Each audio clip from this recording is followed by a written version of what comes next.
Hello friends. आज हम जो इंडियन पॉलिटी की हैंड रिटन नोट्स की सीरीज़ है उसको आगे कंटिन्यू रखेंगे।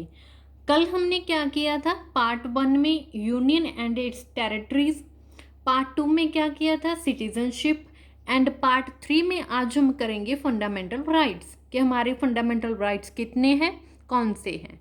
ठीक है, और इसका आर्टिकल क्या है? 12 से लेकर 35 तक है और इसे मैग्ना कार्टा ऑफ इंडिया भी कहा जाता है। ये इम्पॉर्टेंट है कि फंडामेंटल राइट्स को मैग्ना कार्टा ऑफ इंडिया कहा जाता है।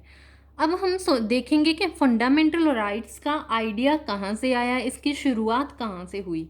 तो इंडियन नेशनल कांग्रेस के सेशंस होते ही रहते थे, जो हिस्ट्री में हम पढ़ते हैं।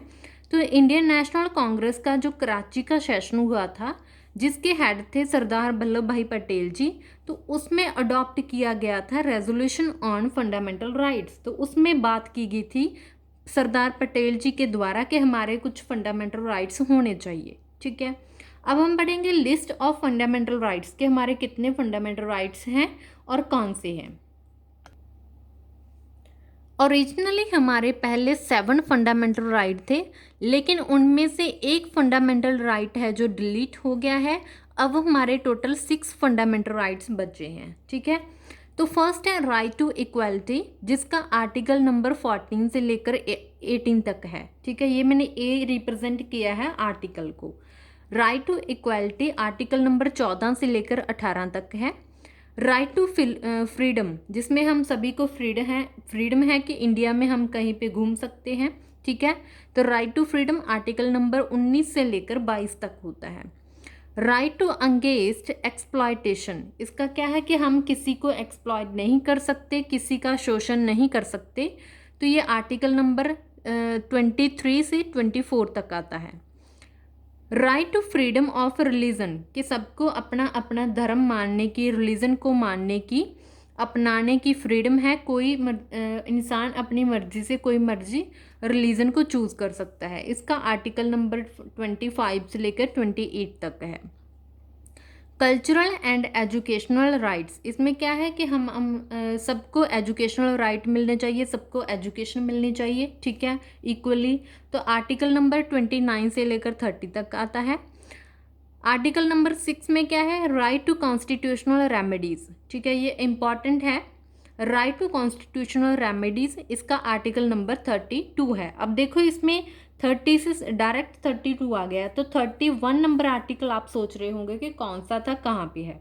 तो अब देखेंगे, जो 31 नंबर आर्टिकल था वो था राइट टू प्रॉपर्टी, जिसे अब क्या कर दिया है? रिमूव कर दिया गया। इसका आर्टिकल नंबर 31 था राइट टू प्रॉपर्टी, कि सबके पास ज़मीन होनी चाहिए, जायदाद होनी, प्रॉपर्टी होनी चाहिए, तो उसका राइट था। लेकिन अब इसको रिमूव कर दिया गया है और यहाँ से एमसीक्यू बनता है कि इसे 44th कॉन्स्टिट्यूशनल अमेंडमेंट 1978 1978 में जो 44वीं अमेंडमेंट है उसमें इसको रिमूव कर दिया है। ठीक है, और फंडामेंटल राइट से रिमूव करने के बाद अब ये बन चुका है लीगल राइट, जिसमें 300 आर्टिकल है। ठीक है, 300A नंबर आर्टिकल है और पार्ट नंबर 12 में चला गया है। पहले ये पार्ट नंबर 3 में था और इसका आर्टिकल नंबर 31 था। ठीक है, लेकिन अब ये रिमूव होकर एक लीगल राइट बन चुका है और इसका आर्टिकल 300A बन चुका है और पार्ट 12 में चला गया है। अब हम देखेंगे कि राइट टू प्रॉपर्टी को फंडामेंटल राइट से रिमूव करके एक लीगल राइट बना दिया है, लेकिन इसका डिफरेंस क्या है कि फंडामेंटल राइट क्या होते हैं और लीगल राइट क्या होते हैं। फंडामेंटल राइट में supreme court can be approached directly, कि सुप्रीम कोर्ट अगर हमारे फंडामेंटल राइट्स वायलेट होते हैं तो हम डायरेक्टली सुप्रीम कोर्ट जा सकते हैं। ठीक है, लीगल राइट में क्या होता है? In any subordinate court, legal right होते हैं जैसे प्रॉपर्टी से रिलेटेड राइट्स होती हैं। तो इसमें क्या है कि हम डायरेक्ट सुप्रीम कोर्ट नहीं जा सकते। इसमें पहले हम जो लो लेवल की, डिस्ट्रिक्ट लेवल की, जहाँ स्टेट लेवल की सबॉर्डिनेट कोर्ट्स हैं पहले उनमें जाएंगे। ठीक है, डायरेक्ट सुप्रीम कोर्ट में नहीं जा सकते। जो हमारे फंडामेंटल राइट्स अगर वायलेट हो गए तो सुप्रीम कोर्ट में हम वहीं पे डायरेक्ट जाएंगे।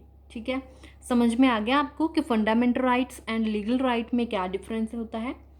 तो आज हमने इसका ओवरव्यू किया है। ये फंडामेंटल राइट्स को हम डिटेल में आगे वीडियोस में करेंगे, लेकिन हमने ये आर्टिकल जस्ट देखे हैं, ओवरव्यू देखा है कि पार्ट नंबर 3 में फंडामेंटल राइट्स आते हैं और इसे मैग्ना कार्टा ऑफ इंडिया कहा जाता है।